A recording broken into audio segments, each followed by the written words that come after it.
Yesterday, some of the biggest street protests in Romanian history took place across the country. 170,000 people gathered in the capital Bucharest alone, 330,000 across the whole country. These are images taken last night at 9 p.m. in front of the government building. We are protesting against a set of laws recently passed by the government that protect corrupt and incompetent politicians from justice. What the laws say is that any government or city official guilty of abuse of power and/or misappropriation of public funds up to the sum of $48,000 cannot be prosecuted. Also, those already convicted of these crimes are pardoned. All public trials regarding such crimes will be dismissed. These laws have at least two very visible effects. First, by the general pardon, they solve the legal problems of this guy, Liviu Dragnea, the president of the biggest political party, and of over 2,000 other corrupt politicians who were convicted or are on trial. Secondly, and maybe most important, they provide a shield against the law for any politician who plans to steal public funds. Before passing these laws, they funded a national program for local development with 33 billion lei, that's $7 billion US,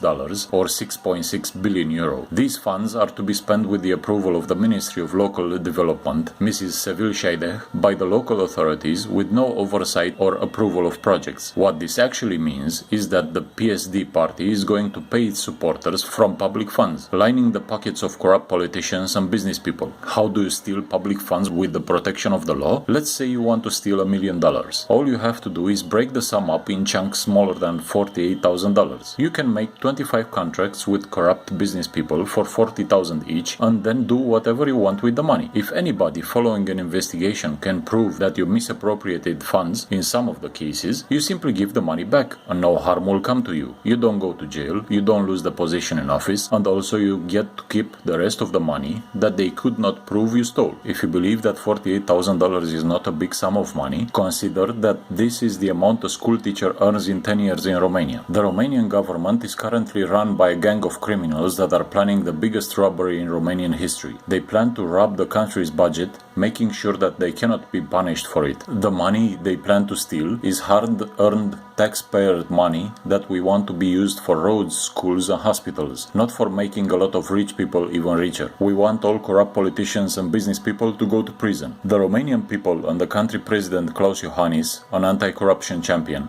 along with all justice and law enforcement agencies and departments, are doing everything they can to convince the government to revoke the laws. But we need your help too. Below, in the description of the video, you can find email addresses of the Romanian government. Please write them and give them a piece of your mind. And if you cannot think of anything else to say, just write, "We are watching you," letting them know they cannot act in the shadows as thieves anymore. If you want to know more about what is going on, watch my other video about the matter. Like this video if you liked it, dislike it if you didn't like it, and don't forget to subscribe to my channel. More fun and interesting videos will follow.